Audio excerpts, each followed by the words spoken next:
Kamay sakit no mabu, kamay tu no. Pergi di mana nak? Mama, ni aku cuma bisa tahu bisa kayak gini lah. Kamay sakit no mabu, kamay tu no. Pergi di mana mama nanti kau tinggi ni. Pergi coba, cuma bawa ikan lupi. Putih.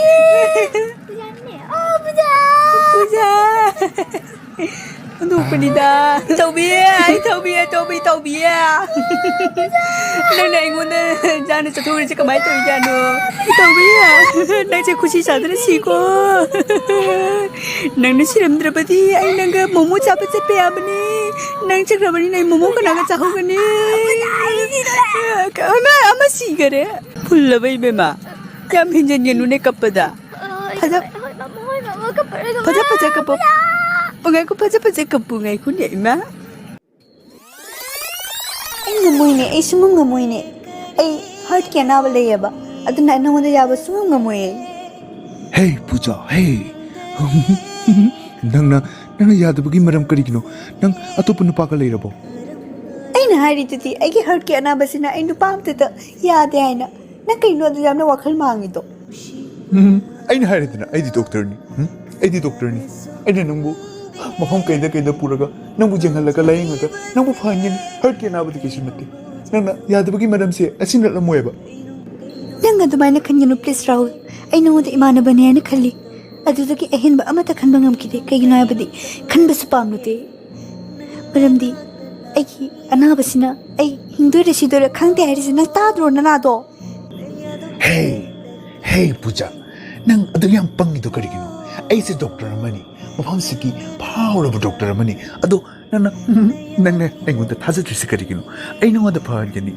Ay ngonda ta yes ayu. Ay ki proposal sita accepto. Ay nang wada rani dumay thambi gani. Amadi ay nang wada anapop na wata ki pahan yani. Nang nakali ay si pagi niya na. As kaya din no kang reda Rahul. Ay ki sakse. Timan kita no ne. Napakaran na. Yabi ka ba niya ba? Egi pisum sini kwai sodi si. Pisum si han kuk tabi yaroy. Natrapati. Ay, nupati ba kang naroy? Ay na, somda. Yung na halagte na ngari sidi. Madi sida, nupi ga hau na later na. Masi am tak tik dogi ke masi. Masi masam poi ke masi. Yaroy ba Rahul, yaroy ba? Nang yaroy. Adom haris kari kino. Yaro ba?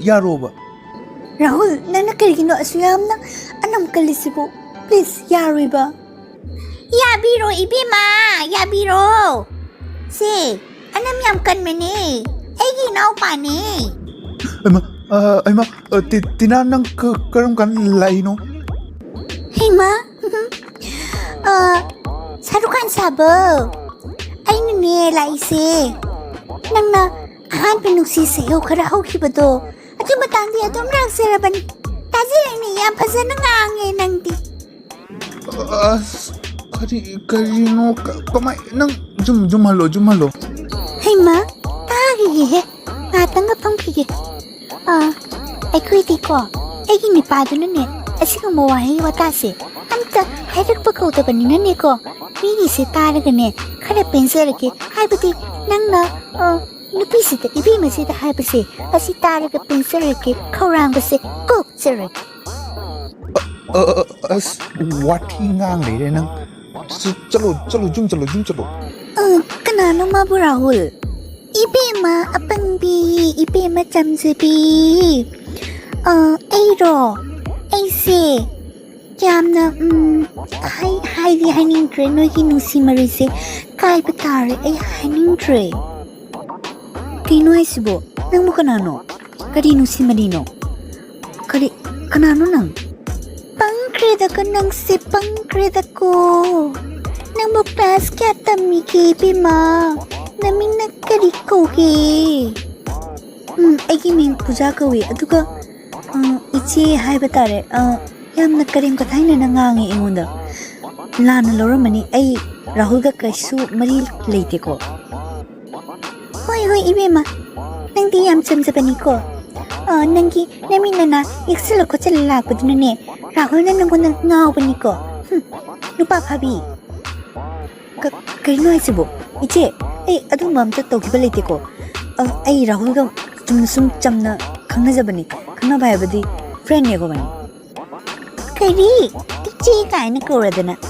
Nangna bu halamgani ne, ibima, aise, chahi ne, kunta phari bini khangaba. Kari, kunta, nasaktu gadi kun mandre, nipu yang kemu male. Kari, ni puyang ke kaina, nasam du poyure ibima, bukhobi. Ibima puja sakkasabi. Masi, egi nupa ni khangaba, egi ipuroiba, egi husband English da haragana. As karino tawdisbo. Chalo ne. Tina nang jum chalo ne. Kari, ayum chalo haiba. Nasida nupi sika raslila sana na leo kya haiba. Siki raslila se sita yenge na lakpani. Na hangi taki ayi mitse kunsal lagane blindly thazadana thamlakpani natra. Sidi thazaba loy na kaire. Ibungo nang haak kya na lakpani ina.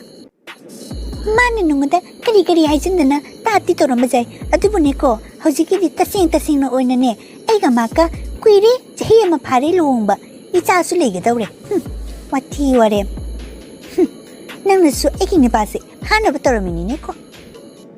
Oh sorry nama. Adubune ko ene Rahul da phana batawkibadi nate. Mana hairapane ngoda. Aduga aina mangoda aigi heart ke anaba lebasina ai yaroyena di haikibane. Ai khangde mak luhonge aina. Mana yung dalo hungi so hai kiti. Ibima, nang ta secret ibima. Kariya ba? Ay ta secret ba? Ay ngundi am siya ninga buhay se. Ay siba ki matamula tingin ay siro ara nang na hekta hada ka ina sibi ka droy se. Basi machin se ang kubine. Mama isi sui kai ba khangti. Le sabi rin nang gunatra ka karino nang ukta biro. As oi ma ay ngundu ukta bi ka hara na masidi am sawninge.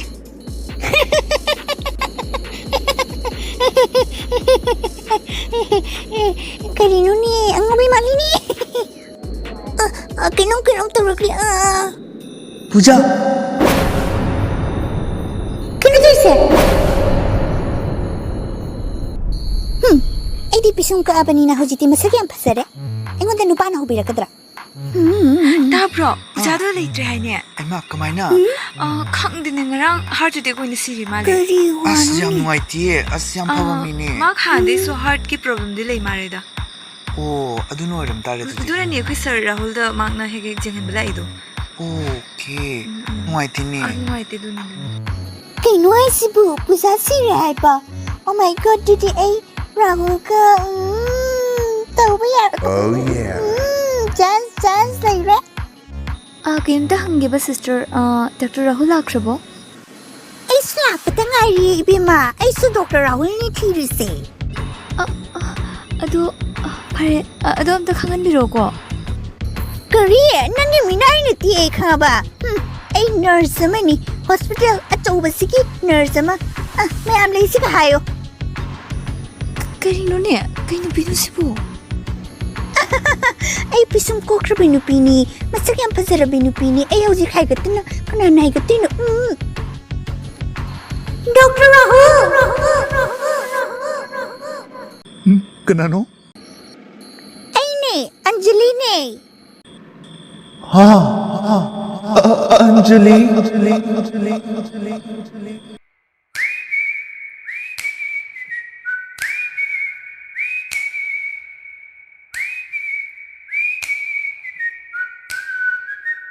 Rahul, masidi ay nungada kainom hainingi. Kariwano. Ay nangi nanakalaki ngay ko. Hairo. Ado ay nangonda su kainom haigadol leye. Ay hana haiki. Okay, hairo. I love you. Ado. Ay ni su haigyan na toromini. Aduna ni ay naharito. Rahul is a cheater. Ito. Ay nangamay. Ika nga ba niya ba nang sida susumay ni sunturong nga niya na ibong ang pakang saba nang masindi haktora ba niya na. Ay ma, tina, nang sidasu. Kanino nang sida suka ito na. Ay mapang ko dito tungdorimi nang natori ba rasalilase. Ay puna mayengdorimi. Ato ka ibima. Kaya ito nung yan tadri lang yung maming sisukang daba nina. Pisum ko pibima. Yamna hazikri dako sakta duga.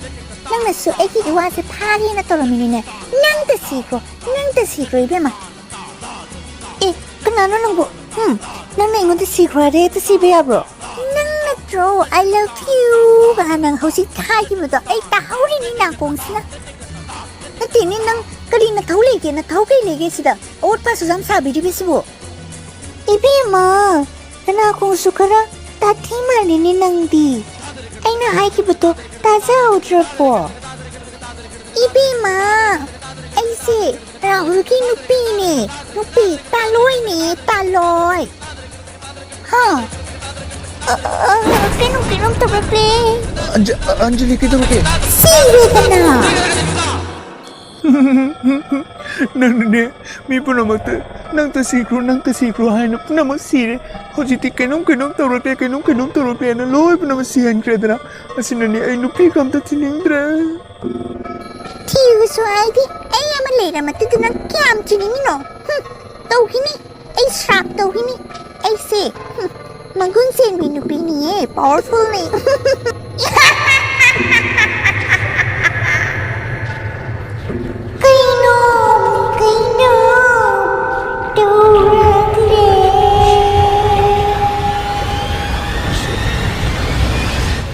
Thanks for watching. Mayam nungai ni ingbira hababu subscribe te amta to biram de. Please subscribe to biramo. Paisa su ting banate ko. Ado handak marak se yam tap na kai yam wana simjabani mayam na adom gi friends sing desu share to bituna yariba makai chawkhat na ba mating pibiu.